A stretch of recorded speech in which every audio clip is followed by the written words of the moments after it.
오늘의 말씀은 로마서 8장 18절에서 25절의 말씀을 통해서 장차 나타날 영광의 산소망이라는 제목으로 말씀을 함께 나눠보길 원합니다. 이번 주 D6 주제는 산소망입니다. 오늘은 사도 바울이 로마 교회에게 보내는 편지의 내용을 통해서 어떤 소망에 대해서 말하고 있는지 함께 묵상해 보길 원합니다. 그 묵상을 통해서 우리도 그 소망을 품고 하나님의 자녀로서의 삶을 살아갈 수 있는 우리 모두가 될 수 있기를 바랍니다. 오늘 말씀은 8장 1절에서 17절의 말씀에서 죄와 사망의 법에서 해방된 성도는 이제 천국의 기업을 물려받을 수 있는 하나님의 양자가 됐다는 것을 말하면서 17절에 하나님의 기업을 물려받을 수 있는 사람으로서 하늘의 영광에 참여하기 위해서는 고난도 각오해야 된다고 말하고 있습니다. 이어지는 오늘의 본문에서 바울은 성도들에게 종말론적인 영광에 대한 소망을 가지고 그 소망 중에 고난을 인내하라고 하면서 우리가 예수님을 믿으면서 믿음으로 살아가고 있지만 그럼에도 오는 피할 수 없는 현실적인 고난들이 있는데 예수님과 함께 고난을 받는 자들에게는 비교할 수 없을 정도의 영광스러운 영광이 있을 것이라고 말하고 있습니다.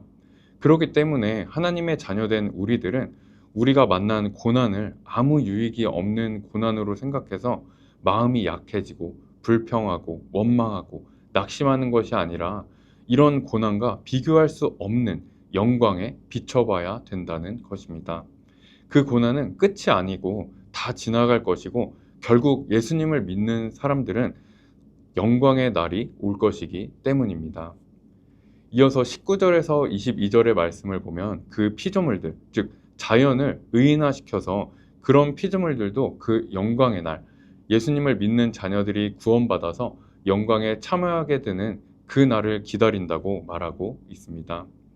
아담의 죄로 인해서 하나님께서 만드신 이 세상은 원래의 목적대로 이루지 못하고 결국 사라지는 허무함과 사단의 유혹들 가운데 있지만 그것은 영원한 것이 아니고 하나님의 회복 계획 안에서 이루어지는 것이기 때문에 기본적으로 소망이 있는 상태라는 것을 알 수 있습니다.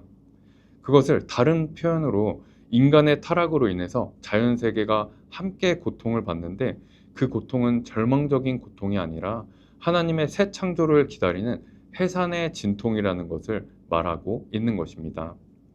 우리들은 구원받은 백성으로서 아직 완성되지 않은 구원을 기다리면서 그 영광을 소망 가운데 기다리는 존재라는 것입니다. 이어서 24절과 25절을 보면 우리는 그 소망을 믿음으로 구원을 받은 사람이라고 기록되어 있습니다. 그리고 보이는 것은 이미 소망이 아닌 것이기 때문에 우리는 아직 이루어지지 않은 보이지 않는 것을 소망하는데 그 보이지 않는 것을 바라면 참음으로 기다릴지니라 라고 기록되어 있습니다. 우리가 왜 그렇게 소망 가운데 인내하면서 끝까지 완주할 수 있는지가 오늘의 본문 뒷부분에 잘 나와 있습니다. 간단하게 요약하면 26절에 성령님이 우리를 도우시기 때문이다. 28절에 하나님께서 합력하여 선을 이루시기 때문이다.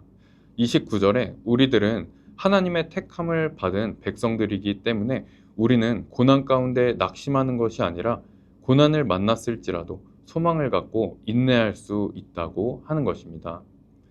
오늘 내용을 정리해 보면 예수님을 믿는 사람들에게 고난이 오는데 우리에게는 그 고난과 비교할 수 없을 정도의 영광스러운 날이 올 것이라고 말합니다.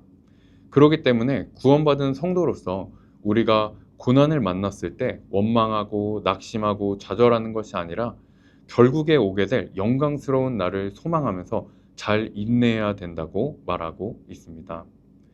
우리들이 그렇게 그날을 소망하면서 잘 인내할 수 있는 이유는 성령님이 도우시고 하나님께서 합력하여 선을 이루시고 우리들은 하나님의 택함을 받은 자녀들이기 때문에 우리들은 잘 인내하면서 나아갈 수 있다는 것입니다. 이 말씀을 묵상하면서 등산하는 것이 생각이 났습니다. 산을 올라가는 것은 힘들지만 정상에 올라가서 경치를 보면 올라갈 때 힘들었던 것이 다 사라질 정도로 기쁘고 보람을 느낍니다. 그런데 예수님께서 다시 오실 때는 그런 것들과는 비교할 수 없을 정도의 영광의 날이 우리를 기다리고 있고 지금 고난들은 다 지나가는 잠깐일 뿐이라고 생각하면 쓰러졌다가도 다시 일어설 힘이 생기는 것 같습니다. 사실 어떤 고난을 만났을 때 아무리 주변에서 좋은 얘기를 해주고 위로를 해줘도 고난을 만난 당사자는 여전히 슬프고 힘들고 고통스럽습니다. 하지만 그 순간에도 예수님께서는 우리와 함께 슬프고 힘들고 고통스러워하고 계시고 그 고난을 넘어서 결국에는 눈물도 없고 슬픔도 없고 고통도 없는 그곳으로 우리를 인도해 주신다는 것입니다. 그러므로 고난이 없다면 가장 좋겠지만 고난을 만난다면 우리가 만나는 고난이 끝이 아니기 때문에 소망 중에 인내할 수 있는 우리 모두가 될 수 있기를 바랍니다. 그러면서 전도서의 말씀처럼 모든 것이 헛되다고 하는데 내가 귀하고 영원한 가치를 놓치고 내려놓지 못하고 있는 것이 무엇이 있는지 묵상해 보면 좋을 것 같습니다. 오늘 하루도 모든 고난을 넘어서 영광의 날까지 인도해 주실 주님을 전적으로 의지하면서 소망 가운데 기쁘고 힘찬 복된 하루 되시기를 바랍니다. 기도하겠습니다. 하나님 아버지 감사합니다. 모든 고난 중에 낙심하거나 원망하거나 좌절하는 것이 아니라 주님의 소망을 바라볼 수 있도록 성령 하나님 도와주시옵소서. 그러므로 고난 중에 계신 분들을 위로하시고 그 소망 중에 잘 인내하며 나아갈 수 있도록 붙잡아 주시옵소서.